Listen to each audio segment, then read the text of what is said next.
தெரியுமா? நீ கருங்கல்லாக போகக்கூடமாய் என்று சொன்னார். அதை கேட்டு அவள் என்ன சொன்னா தெரியுமா? மன்னவா மனவாளா ஆணையிட்ட ரகுவதா நானோ கருங்கல்லாக இருக்க வேண்டும் என்று சொல்லிவிட்டீர்கள். அதற்கு நீங்கள் தான் பிரதிசாபத்தை தர வேண்டும். பிரதிசாபம் என்பது இடையேறாது. ஆனால் இந்த சாபம் மீண்டும் காணப்படுவதற்கு நான் சொல்கின்றேன். சொல்லுங்களாதா. அந்த ராவண தென்னிலங்காவை அரசையும் ராவணனை அழிப்பதற்காக சரி மகாவிஷ்ணு எப்பொழுது ராவணாக அவதரிக்கின்றாரோ அப்பொழுது ராமன் லட்சுமணன் விஸ்வாமித்திரர் 3 பேரும் இந்த அகலியால் நடந்து செல்லக்கூடிய நம்முடைய வனத்திலே வரும் பொழுது ராமனுடைய காணானது நீ கருங்கல்லா இருப்பாய் அல்லவா? அந்த கல்லிலே வட்டும் பொழுது மீண்டும் நீ அகலியாக இறந்துடுவாய். இதுதான் சாகுந்திரும் காலம் என்று சொல்லுகிறது.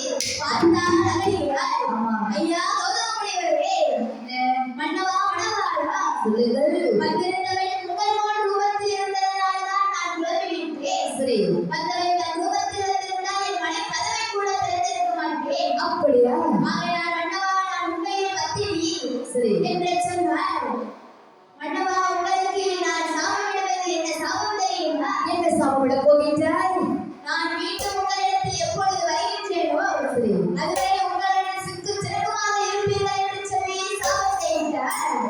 இப்படியாகவே கௌதமரிஷியார் சித்து சிறக்கும் போவாய் என்று சாபத்தை இட்டார் அகலியார். அப்படியே அகலியாரை பார்த்து கௌதமரிஷி என்ன கேட்டார் தெரியுமா? பெண்ணே அகலியையும் நான் சிக்கும் சிறக்கமாக இருக்க வேண்டும் என்று சொல்லிவிட்டாய். என்னுடைய சாபமானது எப்பொழுது தீரும்? மீண்டும் நான் எப்பொழுது உங்களிடத்தில் வந்து சேர்கின்றேனோ அப்பொழுது இந்த சாபம் உங்களை விட்டு நீங்குவேன். அப்படியா?